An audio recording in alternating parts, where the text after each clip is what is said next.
जैसा आप देख सकते हैं, ये हमारा एक ग्राउंड फ्लोर पे पेशेंट्स के जो रिव्यूज़ हैं, ये उसकी पिक्चर्स हैं। ऐसे ही फर्स्ट फ्लोर पे हैं। ये सभी बच्चे आयुर्वेद के थ्रू कंसीव किए हैं। ये सभी बच्चे आयुर्वेद के रिजल्ट्स हैं, जो हमारे आयुर्वेद सिद्धांतों पर चलकर भगवान धन्वंतरी ने जो आयुर्वेद का हमें वरदान दिया है, ये उसके रिजल्ट्स के स्वरूप हमें मिले हैं। और ये वो लोग हैं, हमें बहुत खुशी होती है ये देखते हुए कि वो लोग होते हैं जिनको ऐसा बोला जाता है कि नेचुरली कंसीव करना पॉसिबल नहीं है, ट्यूब ब्लॉकेज है, एंडोमेट्रियोसिस है, आईवीएफ फेल हो रहे हैं। कितने पेशेंट्स ऐसे होते हैं जिन्हें कई बार ऐसा बोला जाता है कि आपकी एग से प्रेगनेंसी हो नहीं सकती। और हमें बहुत गर्व है, ये रिपोर्ट्स हम डेली बेसिस पे अपने चैनल्स पर डालते हैं, अपने सोशल मीडिया प्लेटफॉर्म पर डालते हैं। ऐसी ही पूरी वॉल आपको ऊपर भी मिलेगी और ऐसी ही फाइल्स जो हैं आपको हमारे क्लिनिक पर मिल जाएंगी। So with proof we are working की जेन्युइनली आयुर्वेद रिजल्ट्स देता है, सक्सेसफुल देता है। और मैं आपको खासतौर पर बताना चाहूँगी, ज़्यादातर पेशेंट्स की डिलीवरीज नॉर्मल होती हैं और साथ ही साथ 9 महीने तक ये लोग आयुर्वेदिक ट्रीटमेंट ही लेना प्रेफर करते हैं। तो ऐसा नहीं है कि हम सिर्फ कंसीविंग तक रिस्पॉन्सिबल रहते हैं, हम पूरे 9 महीने पेशेंट को वो एफर्ट्स, वो सपोर्ट दे पाते हैं कि उन्हें बाद में भी कोई दिक्कत नहीं होती। तो आयुर्वेद इसमें भी पूरी तरह से सक्षम है कि कितनी भी कॉम्प्लिकेटेड प्रेगनेंसी चल रही है, हम लोग आयुर्वेद के माध्यम से उसे रिकवर कर पाते हैं। और उससे भी बड़ी बात कि हमारे जो डिलीवरी पेशेंट्स हैं, कंसीविंग पेशेंट्स हैं, उसमें एबनॉर्मल चाइल्ड होने की की जो चांसेस हैं वो हार्डली 0.01% मिलते हैं। पिछले 12 साल में मैंने हार्डली कोई पेशेंट देखा होगा जिसको कोई एबनॉर्मल चाइल्ड हुआ हो। तो ये सब आयुर्वेद का वरदान है। ये हमारी आयुर्वेदिक फार्मेसी है और जैसा कि आप देख रहे हैं, आशा आयुर्वेदा में हम लोग आयुर्वेदिक तरीके से ही ट्रीटमेंट प्रोटोकॉल फॉलो करते हैं। ज़्यादातर केसेस में हमें किसी एलोपैथिक मेडिसिन की ज़रूरत नहीं पड़ती है। बहुत सारे केसेस ऐसे होते हैं जो मल्टीपल इंजेक्शंस, हार्मोन्स लेने के बाद भी ओव्यूलेशन नहीं होता है। ऐसी सब चीज़ों में आयुर्वेद बहुत अच्छे से कारगर है। और ये सभी मेडिसिन जो हैं वो हम लोग बहुत ऑथेंटिक उससे लेते हैं, ताकि कहीं पर भी पेशेंट्स के साथ मेडिसिन की क्वालिटी के साथ कोई कॉम्प्रोमाइज़ ना हो। इसलिए हमने अपनी एक इनबिल्ट इन्वेंट्री रखी है। कुछ मेडिसिन हमें केरला से मिलती हैं, कुछ मेडिसिन हमें महाराष्ट्र से मिलती हैं, कुछ मेडिसिन हम लोग सेल्फ प्रिपेयर करते हैं। तो इसलिए जो हमारा मेडिसिन का जो इंटरनल एक वो है, वो बहुत अच्छा है और इसी वजह से हम रिजल्ट्स भी बहुत अच्छे दे पाते हैं। क्या नाम है आपका और किस कैबिनेट का काम करते हैं? मेरा नाम डॉक्टर चंचल है और मैं एक आयुर्वेदिक डॉक्टर हूँ और मैं पिछले 12 वर्षों से इनफर्टिलिटी की समस्या पर काम कर रही हूँ और हम आयुर्वेद के माध्यम से इनफर्टिलिटी की समस्या को रिजॉल्व करने में पिछले 12 वर्षों से तत्पर हैं। बांझपन की समस्या को ठीक करने में आयुर्वेदा कितना कारगर सिद्ध हुआ है और कितना प्रश्न? बांझपन की समस्या ऐसी समस्या है जिसे ज़्यादातर लोग ऐसा सोचते हैं कि ये आयुर्वेद के द्वारा संभव नहीं है इसका रिजोल्यूशन।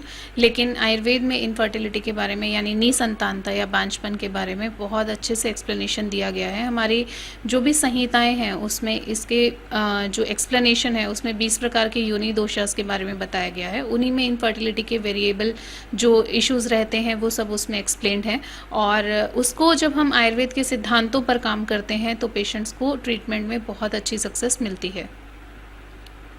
एलोपैथी से आयुर्वेदा कितना लाभदायक है और आजकल लोग आयुर्वेदा को क्यों इतना महत्व दे रहे हैं? बेसिकली आज के समय में इनफर्टिलिटी का मतलब ये है कि अगर वो प्रॉब्लम है आपको तो आप डायरेक्टली 1 या 2 महीना ही नेचुरली प्लान करते हैं, नहीं हुआ तो ट्रीटमेंट 2 से 3 महीने करके directly we go for the invasive procedures, जैसे हम आईवीएफ में जाते हैं।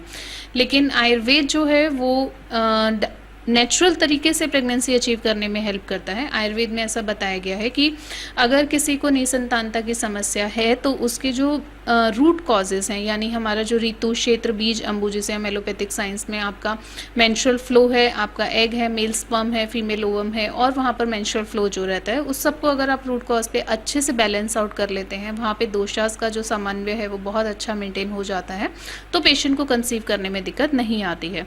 इसलिए जब आयुर्वेद मूल सिद्धांतों पर काम करता है और उसके बाद आप नेचुरल तरीके से प्रेगनेंसी अचीव करते हैं तो डेफिनेटली वो ज़्यादा बेहतर रहता है, क्योंकि उसमें आपने कोई हार्मोन्स नहीं लिए हैं, कोई इंजेक्शंस लिए, आपकी बॉडी के साथ कोई खिलवाड़ नहीं हो रहा है। इनफैक्ट नेचुरल तरीके से आप बॉडी को और बेहतर कर पाते हैं, तो आपकी हेल्थ भी इम्प्रूवाइज होती है और आपकी प्रॉब्लम भी रिजॉल्व हो जाती है। आयुर्वेदा से लोगों की कितनी समस्याएं दूर हुई हैं और आयुर्वेदा कितना लाभदायक साबित हुआ? जैसे इनफर्टिलिटी में एक बहुत बड़ी समस्या है आज के समय में, जो 10 में से 6 महिलाओं में देखने के लिए मिलती है, जिसे ट्यूबल ब्लॉकेज कहते हैं। ट्यूबल ब्लॉकेज के जितने भी इश्यूज़ हैं आयुर्वेद में, जो हम थेरेपीज़ करते हैं, जो आयुर्वेद की चिकित्सा में बताया गया पंचकर्म के प्रोसीजर, उसमें ऑलमोस्ट 80 to 90% केसेस में ट्यूबल ब्लॉकेज की समस्या रिजॉल्व हो जाती है। जबकि अगर यही पेशेंट्स एलोपैथिक साइंस में जाते हैं तो 20 to 30% लेप्रोस्कोपी की सक्सेस है, और अगर नहीं होता तो next option is directly IVF. जबकि आयुर्वेद से आप इसको इतने ज़्यादा लेवल पर, इस स्तर पर आप उसको रिकवर कर पाते हो कि पेशेंट 80% ये नेचुरली कंसीव करने के लिए कैपेबल हो जाता है। इसी तरह से और भी कुछ समस्या हैं, जैसे बहुत थोड़ा सा इमेज कम अगर होता है तो पेशेंट को डोनर एग के लिए बोलते हैं। जैसे किसी और महिला के अंडे लेकर आप अपने हस्बैंड के स्पर्म से मिलवा के आईवीएफ यानी कि इन विट्रो इंसेमिनेशन, आप इंट्रायूट्राइन इंसेमिनेशन करवाते हैं। लेकिन आयुर्वेद में लो एमएच के पेशेंट्स भी एग की क्वालिटी को एनहेंस करके नेचुरल तरीके से कंसीव कर सकते हैं। ये ऐसी चीज़ें हैं जिनका कोई रिजोल्यूशन, कोई आपको ऑल्टरनेटिव एलोपैथिक साइंस में नहीं मिलता, बट आयुर्वेद उसी चीज़ को रिकवर करके आपको ट्रीटमेंट दे पाती है। मैम, अभी तक आपके कितने मरीज ऐसे हैं जिनके घरों में आप खुशियाँ दे चुके हैं? मैं अगर कैलकुलेशन बोलूँ तो लास्ट ईयर यानी कि 2022 में आशा आयुर्वेदा के ऑलमोस्ट 800 जो बेबीज़ हैं वो डिलीवर हुए हैं, और उनका अपडेट्स हम डेली बेसिस पे हमारे यूट्यूब चैनल पर, हमारे फेसबुक पेजेस पर डेली डालते हैं। और ऑन एन एवरेज ये एक बहुत अच्छा वो है रिज़ल्ट है जो हम मानते हैं, क्योंकि इतने पेशेंट्स अगर डिलीवर कर रहे हैं नेचुरल तरीके से, जिनको मना कर दिया गया था कि आप कंसीव नहीं कर सकते हैं नेचुरल तरीके से, आपको एडवांस आर्टिफिशियल टेक्निक्स ही यूज़ करनी पड़ेंगी, that's a very good protocol. और अभी ये इसलिए फिर भी हम ऐसा कह सकते हैं कि थोड़ा सा कॉम्प्रोमाइज़ लगता है, क्योंकि लोग डायरेक्टली आयुर्वेद की तरफ नहीं आते हैं। वो बहुत सारे प्रोसीजर्स करा के, बहुत सारी सर्जरीज करा के, लेप्रोस्कोपी सब करने के बाद आयुर्वेद की तरफ रुख अपनाते हैं।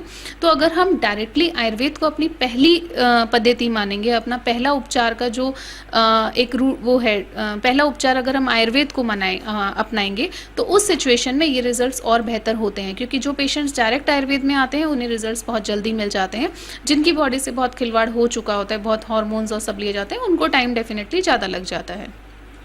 यूपी के मन की बात मुरादाबाद कार्यक्रम आयोजित होना है, उसमें आपका क्या कहना है? ये एक बहुत अच्छी पहल है, और इससे लोगों को अपने आप तक पहुंचने में और अपनी बात को आगे रखने के लिए बहुत अच्छा प्लेटफॉर्म मिलता है, और इस पहल के लिए मैं आप लोगों को बहुत ज़्यादा अभिनंदन देती हूँ, और आई होप कि वो बहुत ही अच्छी सक्सेस अचीव करें।